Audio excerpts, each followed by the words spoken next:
Greetings hobbyists, this is Artisans of Vol, and in this video we're going to be having a look at feet.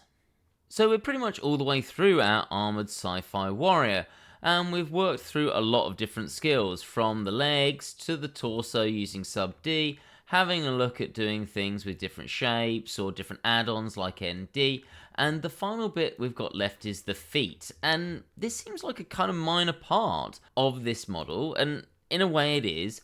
But I've left this till last quite intentionally, and that is because there's a few concepts or ideas that I really want to discuss here, but also the easiest way to make feet in many ways is to combine some of the techniques we've used earlier to then add some other ideas as well. And there's a main reason for this. If I just Shift and S, put the cursor in the world origin, and then we Shift A, mesh, and bring in a cube, we can start looking at some of these problems and why maybe this is something best left till I'd gone through the other techniques.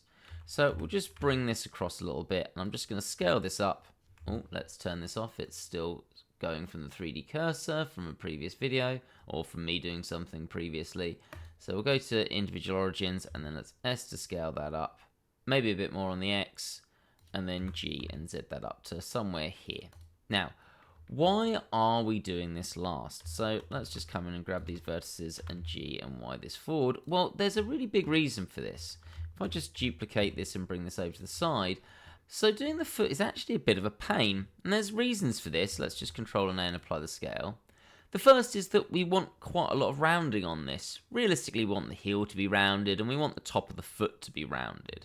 And if I go into edge mode, click those two, Control and B, we've got C clamping it. If I press C again, it'll unclamp it. So C to clamp it as round as you want it to be. Let's go somewhere there. And then we've got our vertices in the middle. We've spoken about this before, that we'll get a vertex on top of vertex here. So we're just going to A, M, and then merge by distance, and that will sort that. But if I want to select this, and I want to round off the front, if I Control and B, well, that suddenly makes this awkward shape at the back, which we don't really want. But if I just select these two edges, which is the ones we want rounded, and Control and B, well, we can't, because this is getting in the way. So this is not easy to fix. Well, actually, it feels like it's not. It's actually a fairly easy solution. But there are a couple of ways of doing it, and I want to talk through both. The first way we're going to talk through, though, is why I'm doing this last. And that is, up till now, we've done everything here in terms of 3D design for 3D printing in a pretty much, in inverted commas, perfect way. There's loads of other ways of doing this, and some people be like, I don't like that technique. That's totally fine. There's no argument there. You could do this how you want. But when I say perfect way for 3D printing, we've not cared about n-gons, but we've made sure our geometry is manifold throughout. Because n-gons just don't matter for 3D printing. So if let's go into face mode, and then just G and Y that back to somewhere here, and then Control and A and apply the scale again, because I don't think I'd applied it on this one. For doing this foot, we could do this perfectly, in inverted commas again. I will demonstrate that. But actually, we don't necessarily need to. Sometimes you can get away with doing things in a kind of dirty, not quite right way. So what I'm going to do is I'm going to Shift and D to duplicate that cube, escape, and we're going to hide that cube. So we're currently on cube 38. So I'm just going to hide that for now. Then we're going to come to this cube, and we're going to sort out the back, the bit that we want. So we wanted that somewhere like that. And that's probably about in the right place. Maybe a little bit further back, something like that. But this is what we wanted. And then I'm going to come to this face, and I'm going to just G and Y and bring that somewhere stupidly long. This is totally irrelevant where it is. That's cube 30. I'm just going to rename this foot 1, and we'll come to 38, bring that back, and we'll name that foot 2. Just so it's easy to find. Now we'll hide foot 1, and we've got this, and we're going to actually just care about this one being the front of the foot. So I'm going to do a similar thing. I'm going to take this face, but this time I'm going to take it really far back. I'm going to select this, and I'm going to G and Z that down a bit as well. We'll talk about Y in a second. And then we're going to deal with the rounding of this foot. So we're going to use subdivision surface for this. So I'm just going to firstly go into this face here and this face here, and I'm going to Shift and E, drag to the side, and that's going to add an edge crease. That's why it's purple. If I come to N and select this edge, or any of the edges, you'll see the crease is 1, whereas these ones at the top aren't. So when I go here and press Control and let's say 3, it makes this rounded shape, and it's a little bit over the top. Maybe I went too far back here, that's fine. But I can come into Edge Mode, Control and R, and do somewhere there-ish. I could go really far forward if I want to. I think there's probably all right for now. I can go to the top and select those two faces, and G and Z those down, and we'll start getting the shape a little bit better. If I want to, we could bring that forward a bit, maybe another one there. And because I don't want this perfectly round, I want a little bit more shape to it, I'm going to select this edge here and G and then Y that back. So it's just got a little bit more that looks like a foot. That's just G and then Y that whole thing forward. Yeah, that's probably about right to about there. Maybe a bit long, we'll see. And then we can go into Edge Mode, click there, G and Z that down. Let's go with there. Now, this is looking great. It looks about right for the foot at the front. I'm actually going to come to my modifier here and put this up so it's even more rounded, something nice and smooth like this. Maybe it should be taller, but we'll leave it for there. We can always bring the foot up. Now, at this point, if I bring back my foot 1, we probably need to get these overlapping a bit more. We'll G and Z this up at this point. But importantly, I need to leave a little bit of a gap at the bottom. Otherwise, the sub D here is going to be causing a problem. If I just come here and apply this, and we go into vertex mode, you can see how much geometry there is on the bottom, and I'd like to avoid that. Let's just undo that to this point. And all I'm going to do is take advantage of the fact that we've got this shape here that's got the shape at the back, and this shape here that's got it at the front. And we're going to use a boolean. So I'm going to click here, and because bool tool is on, we've talked about that previously, but if you haven't got it, edit, preferences, and we can go to bool, which needs to be clicked on, although if you haven't got get extensions, you'll need to do this here as well. I haven't got an install button because I've already installed it. So do that first as well. And all we're going to do is press Control, and then we're going to press on our number pad the asterisk, the multiply button. And that is going to do an intersection boolean.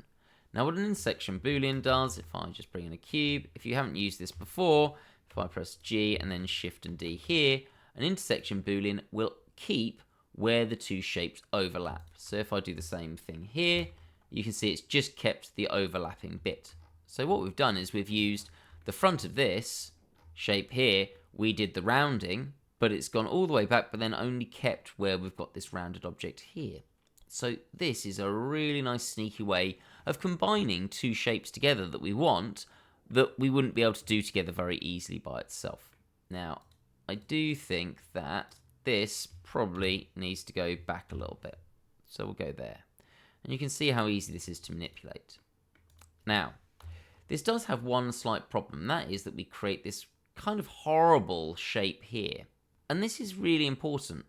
If I just put this where this foot's going to be, about there, you can barely see it. So who cares? We don't need everything to be perfect. We need everything to print perfectly. And at 28mm scale, that is barely a millimetre in size. You're not even going to notice it, that it's there. We could do this, as I said, in a much more long-winded process, doing this all by sub D. But why waste the time? We don't need to. It's hiding the problem with our other geometry. So this isn't an issue. Now, if I just come here and apply this, you can see here that we've got this nice flat shape here. This is why, when we were doing this, I made the object go a little bit further down with the sub D so that it lost that bad geometry, or at least annoying geometry on the front. And yes, we've got a huge end on, but it's 3D printing. No one cares. I'm going to deal with the sole now. I will mention something for this slightly ugly bit in a second, but we're going to press F. We're going to go to panel. We're going to select the bottom here, space again, and then we'll make that, let's say, that thick. And then once that's done, I'm just going to press S, Shift and Z to not scale it on the Z axis. Just get to the point where we've got a nice sole to this shoe, or this armoured foot. I want to have the front bit separate so that his foot can move, he can bend his toes. So we'll just Shift and A, bring in a cube, let's scale that cube up a lot, G, put it to the point where I want the foot to bend, we'll say there, click on that, and then Control, and then the slash on our number pad to do a slash. So we've now got one part here and one part here, and all I'm going to do is take that and scale it on the Z-axis a bit. G and Z that down, maybe G and Y it back, so there's a little bit of overlap, and then we've got our shape. We're also going to need to scale it, so let's S and then X, just a bit there. There we go. That'll be enough to show our definition. Maybe this could all be a bit longer. I'll come that out to there. That's G and then Y that forward. And because we've still got the intersection boolean, that's going to work fine. So there we go. We've got the basic shape of our foot. It's that easy. The intersection deals with a lot of problems here.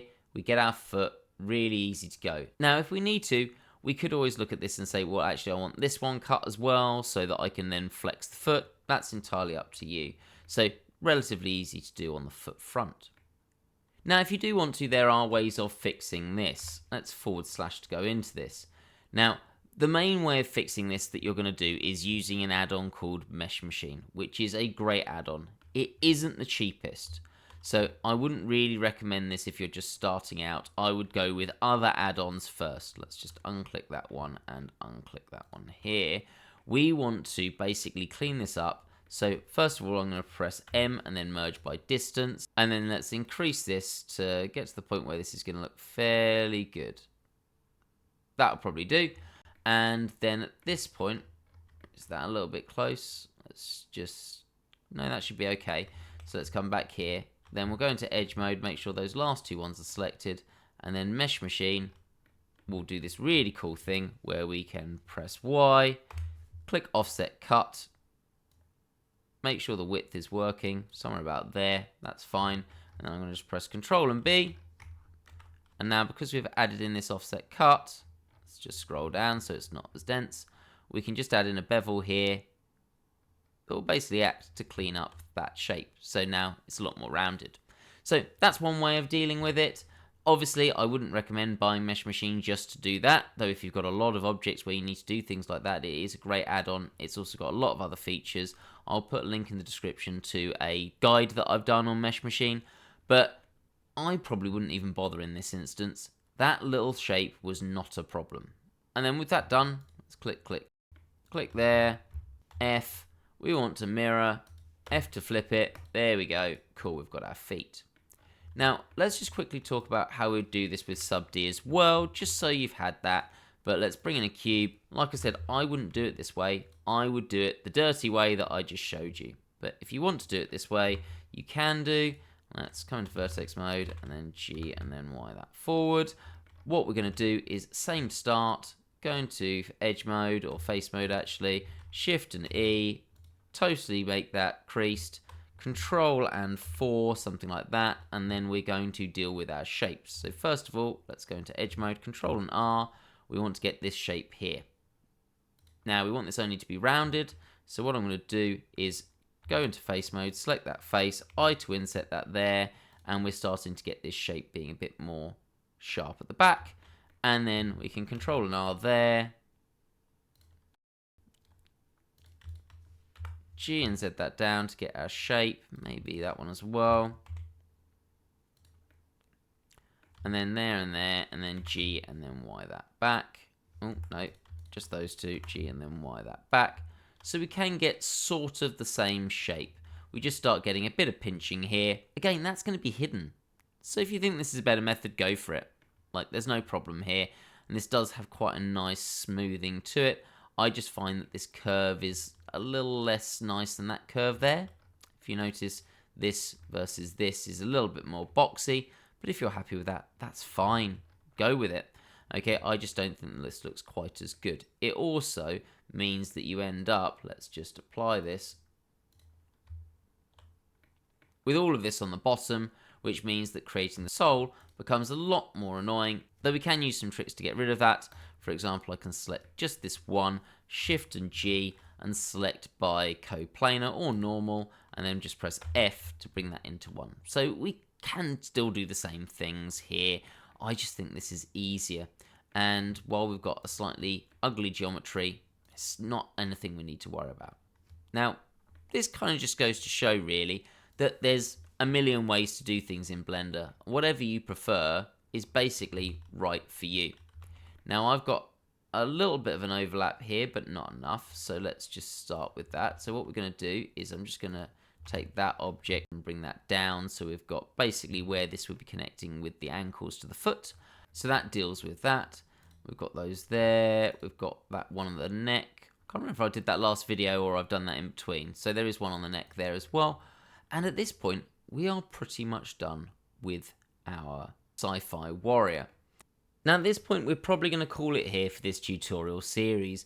We've got the whole model made. There is one exception to that, but it's kind of a standalone thing where I want to talk about rigging specifically things with elbow joints or knee joints. So any form of articulated armor. Because I searched for this forever. And while there are videos on just general rigging, I'll put 2 videos that I've done in the description of rigging and then also rigging with machine tools, which I actually really quite like. It's not really rigging, but I actually think it's preferable for hard surface models. So you can check those out if you want. But I just haven't found a good video on rigging something correctly with an elbow joint. And it's taken me quite a while to work out the best way of doing this, so I will do a video of that regardless. But some people have asked for a video on me actually then bringing this all together and 3D printing it. But I'm going to be honest, as is the way with a long series, people tail off and you get less people watching the end videos. So I don't want to continue something further that people aren't interested in watching. So at this point, I'll definitely do that video on how to do the rigging in an interesting way, or at least an arm joint. But if you do want me to do the 3D printing part of this, so that's bringing everything together as one object, or at least getting to the point where it could be 3D printed, and then bringing that into a 3D printing program, and then I'll print it so you can see what it looks like, all you need to do is just hit the like button. And I'm not normally that mercenary with things like that. I normally put a message saying, please like this if you found it interesting, but that seems to be the only good way of giving people a quick option of making sure they're getting what they want, if that's what you want. So my promise is that if this video in the next 2 weeks gets, let's say, 400 likes, then I will do that video on bringing this into 3D printing, because it will show me that at least 400 people are going to find that video interesting and useful, and that's more than enough for me. That's what this channel's all about, getting people happy using Blender for 3D printing, and if it will help 400 people out, then I'm more than happy with it. So do give the video a like if you do want to see that. I mean, you're more than welcome to give the video a like regardless if you found this interesting, but no, it will go towards that. Maybe this video will get less likes than I normally do now because people want me to shut up on the topic, and that's perfectly fine. You're more than welcome to write in the comment section, I'm bored of this now. Totally fine, I take no offense. But either way, I hope you found this series useful. I hope this gives you the confidence to make your own sci-fi warriors in whichever style you want, and you found these different techniques, regardless of your overall end purpose, useful, because again, that's all I really want. As always, if you do want to support the channel more and have a bit more of a say in what I do in terms of video choices, use the link in the description to head over to the Patreon and join there. And if enough patrons want me to do the video on 3D printing, then I'll probably do it regardless, because the patrons are people that are going that extra steps to support the channel, and if it wasn't for them, I probably wouldn't have the time to be able to do as many videos as I do. So once again, thanks for watching, and have a great day, guys.